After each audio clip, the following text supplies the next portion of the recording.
आज हम विमान स्थान के चैप्टर नंबर 8 रोग विषयक जातीय विमान अध्याय में जो सार परीक्षा दी हुई है उसे देखते हैं। तो चरक और सुश्रुत ने सार बोले हैं 8, ठीक है, और काश्यप ने बोले हैं 9।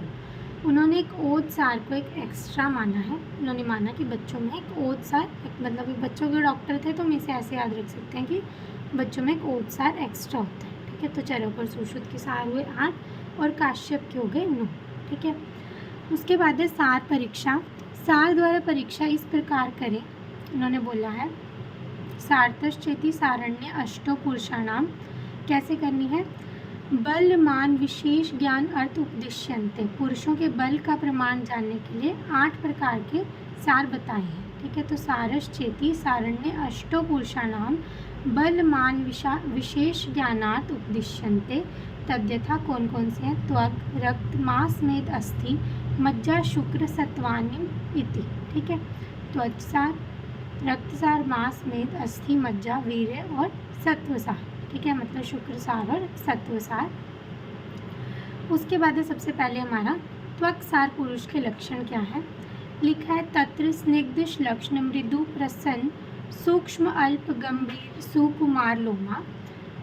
क्या बोला इन्होंने? ठीक है, त्वकसार पुरुष की जो त्वचा होगी वो कैसी होती है? स्निग्ध होती है, श्लक्ष्ण होती है, ठीक है। स्निग्ध होगी उसकी त्वचा, श्लक्ष्ण होगी, मृदु होगी, ठीक है, कोमल होगी, प्रसन्न होगा, वो देखने में व्यक्ति जो होगा वो प्रसन्न होगा। मतलब इसको हम ऐसे इमेजिन कर सकते हैं कि ऐसे पुरुष त्वकसार है, मतलब उसकी त्वचा बहुत अच्छी होगी, ठीक है।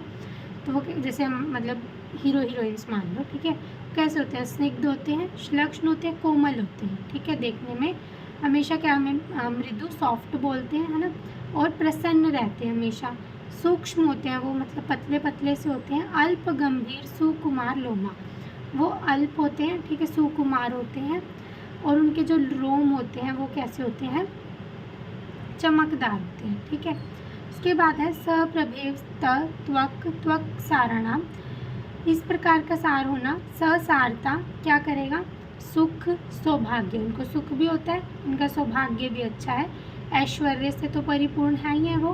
फिर लिखा उपभोग, उनके पास उपभोग करने के लिए बहुत चीज़ें हैं, बुद्धि भी अच्छी है, विद्या, आरोग्य, वो बीमार भी नहीं पड़ते।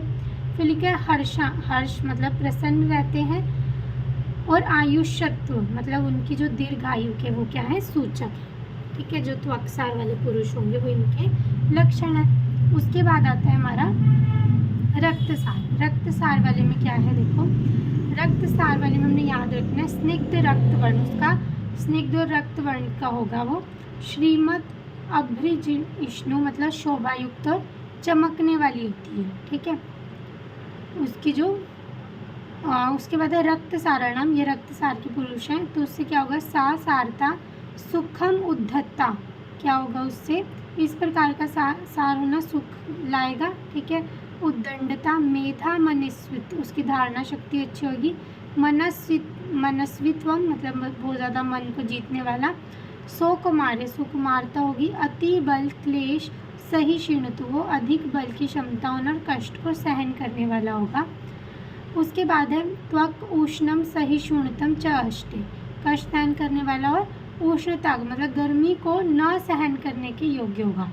कष्ट को तो सहन कर लेगा, क्लेश सहिष्णु, लेकिन उष्णता को असहिष्णु, ठीक है। तो एक इसके हैं रक्तसार के, मतलब बहुत अगर किसी में बहुत खून है, ठीक है, तो क्या होगा? उसका जो मेहन प्रदेश है वो स्निग्ध रक्तवर्ण का होगा। श्रीमद अजनिषु शोभायुक्त और चमकने वाला होगा, ठीक है। उसके बाद क्या होगा? सुखम उद्यता, कैसा होगा? सुख और उद्दंडता वाला, धारणा शक्ति उसकी बहुत होगी। मनस्वी होगा, सुकुमार होगा, और क्लेश को तो सहन कर लेगा लेकिन गर्मी को सहन नहीं कर पाएगा, ये इसमें इम्पोर्टेंट है। बल क्लेश सहिष्णुत्व और उष्ण असहिष्णुत्व, ठीक है। उसके बाद आता है हमारा आगे मांससार पुरुष। मांससार पुरुष कैसा होता है? स्थिर गुरु शुभ मास उपोचिता, ठीक है। उसका क्या होगा कि वो स्निग्ध होगा, ठीक है। संधियाँ जो होंगी उसकी वो स्थिर होंगी, ठीक है, स्थिर होंगी, मांस से भरी होंगी। मांस उपोचिता मतलब मांस से भरी होंगी। ससारता क्षमाम मतलब वो क्या कर देगा? क्षमा कर देगा, मतलब वो हमेशा क्षमावान होगा, मतलब सहनशीलता में भी ज़्यादा अच्छा होगा। धृति, उसकी धीरता अच्छी होगी। ठीक है, फिर लिखा अलोल्यम, मतलब वो लालची नहीं होगा, मांसाहार वाला, क्योंकि उसके पास तो मांस है बहुत सारा, वो क्यों लालची होगा। वित्त, विद्या के बाद धन भी बहुत होगी, विद्या भी बहुत होगी। सुखम, आर्जवम, आरोग्यम, सुख होगी, सरलता होगा, सरल होगा। ठीक है, और आरोग्य रहेगा। बलम, आयुष्च, दीर्घमश्च, अष्टे, और बल और दीर्घायु का सूचक होगा। ठीक है, उसके बाद आता है हमारा मेदसार। मेदसार पुरुष कैसा है। वर्ण, स्वर, नेत्र, केश, लोम, नख, दंत, ओष्ठ, मूत्र, पुरीश, ये सारे जो है इसके मेदसार वाले के स्वर, आँख, केश, रोम, नख, दांत, ओष्ठ, मूत्र और मल, इनमें अधिक चिकनापन पाया जाता है। विशेषतः स्नेहो मेदसारणम, इसमें बहुत ज़्यादा ही स्नेह पाया जाएगा। उसके बाद लिखा है सासारता, वित्तेश्च, ऐश्वर्य, इसमें धन होगा, इसके पास ऐश्वर्य होगा। सुख, उपभोग, प्रधानम, सुख होगा, उपभोग होगा। फिर लिखा है आर्जवम, आर्जवम होता है बहुत ज़्यादा दान वाला। ठीक है, फिर सरल, आर्जव मतलब होता है सरल, जैसे उसमें भी था ना आर्जव, मांसाहार में भी, इसमें भी क्या है आर्जव, मतलब सरल होगा वो बहुत। और उपभोग और दानवीर भी होगा, आर्ज्य होगा। सुकुमार, उपचारता, और वो कैसा होगा, सुकुमार होगा। ये हो गए हमारे मेदसार के लक्षण। उसके बाद आता है अस्थिसार पुरुष। अस्थिसार पुरुष में क्या होगा, स्थूल अस्थि, नख, दंत, अस्थिसार, उसके जो अस्थि, नख और दंत, ये सारे क्या होंगे, स्थूल मतलब मोटे होंगे। तेम उत्साह, उसमें उनमें क्या रहेगा, हमेशा उत्साह होगी। क्रियावंत, अधिक कार्य करने वाला। क्लेश सहा, मतलब क्लेश को सहन करने वाला। सार, स्थिर शरीर, उसका शरीर जो होगा वो दृढ़ होगा। और भवंते आयुष्यमंता, और उसमें वो बहुत आयुष्मान भी होगा। उसके बाद आता है मज्जासार। मज्जासार में क्या होगा, मृदु अंगा, उसके मज्जासार पुरुष के अंग जो होंगे वो मृदु मतलब पतले होंगे। बलवंता, लेकिन फिर भी वो बलवान होंगे। स्निग्ध वर्ण स्वरा, उनका वर्ण और स्निग्ध स्वर होगा, स्निग्ध होगा।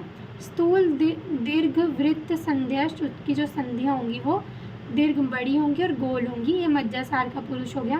ते दीर्घ आयुषो, उनकी आयु दीर्घ होगी। बलवंता, बलवान होंगे वो। श्रुत, वित्त, विज्ञान, समान भाजश्च भवंती, ये क्या होंगे, इस प्रकार के पुरुष जो होंगे दीर्घायु तो होंगे, साथ में क्या होंगे, शास्त्र ज्ञान से संबंधित, विज्ञान से संबंधित, संपन्न, धनी, संतान युक्त होंगे। ठीक है, अपत्य होता है हमारी संतान के पात्र होंगे। उसके बाद आता है हमारा शुक्र सार पुरुष। शुक्र सार में देखो क्या कुछ ही है। एक तो शीरपूर्ण लोचनता, मतलब उनकी आँख जो है वो, नेत्र जो है उसके दूध से भरे हुए श्वेत रंग के होंगे। प्रहर्ष बहुला, बहुत ज़्यादा ही हमेशा खुश रहेंगे। स्निग्ध वृत्त सार, सम सहतम, शीर्ष दर्शना नाम, प्रसन्नम, स्निग्ध वर्ण स्वरा, और उनके जो हमेशा प्रसन्न होंगे, उनके दांत जो होंगे वो चिकने स्निग्ध होंगे। वृत्त मतलब गोल, दृढ़ होंगे, समान आकार वाले, ठोस होते हैं, और इनके अग्रभाग भी बराबर होते हैं, जो आगे वाला पार्ट है वो भी बराबर होगा दांतों का। उसके बाद है महास्विकष्ट, उनके जो नितंब होंगे, शुक्रसार वाले के नितंब बहुत बड़े बड़े होते हैं। ते स्त्री प्रियो उपभोगा, इस प्रकार के शुक्रसार के पुरुष स्त्रियों के अधिक प्रिय होते हैं। ठीक है, सुख, ऐश्वर्य, आरोग्य, वित्त, सम्मान और अपत्य भाजश्च भवंती, इन्हें भी सुख, ऐश्वर्य, आरोग्य, धन, आदर और अधिक संतान के ये पात्र होते हैं। ठीक है, उसके बाद है हमारा सत्वसार। सत्वसार वाला पुरुष कैसा होगा, महो उत्साह, मतलब वो ये भी बहुत ज़्यादा उत्साह वाले होंगे। ठीक है, अधिक उत्साह वाले होंगे। फिर आगे सबसे पहले स्मृतिमान, तो स्मृतिमान होंगे, इनकी स्मरण शक्ति अच्छी होगी। कृतज्ञ होंगे। प्राज्ञा मतलब बुद्धिमान होंगे। शुच्या मतलब पवित्र होंगे। उसके बाद इसी के नीचे है सुव्यवस्थित गति, गंभीर बुद्धि, चेष्टा, इनकी गति जो होंगी वो स्थिर होगी। बुद्धि और चेष्टा इनकी गंभीर होती है। ठीक है, गंभीर बुद्धि और चेष्टा। कल्याण, अभिनिविष्ट, और हमेशा ही निरंतर कल्याण करने वाली विषयों में अपने मन और बुद्धि को लगाते हैं। ठीक है, तो ये था हमारा सार परीक्षा। उसके बाद लास्ट में देखना ये श्लोक नंबर 114 में ये 8 सार पुरुषों के बल प्रमाण को विशेष रूप से जानने के लिए उपदेश किए गए हैं। ठीक है, सार परीक्षा का प्रयोजन क्या है? तत्र पिपलिका भारणवत सिद्धि, ये मतलब ये जो उपमा है वो इम्पोर्टेंट है। इसमें चींटी का भार ढोने की तरफ प्रमाण कुछ लोग उपस्थित करते हैं। इसमें ऐसे बताया है कि जैसे चींटी जो होती है वो बहुत ज़्यादा दुर्बल है, फिर भी वो अपने से ज़्यादा भार ढो लेती है। तो इसी वजह से सार परीक्षा इसीलिए इम्पोर्टेंट है कि देखने में कोई व्यक्ति अगर पतला या दुर्बल हो तो उससे फ़र्क नहीं पड़ता, उसका सार ज़्यादा इम्पोर्टेंट होता है। ठीक है, तो ये तत्र पिपलिकाश्च भार आहरणवत सिद्धि, ये उपमा किसके लिए आई है? सार परीक्षा के लिए आई है। ठीक है, तो यहाँ पे सार परीक्षा जो है हमारी समाप्त होती है। Thank you.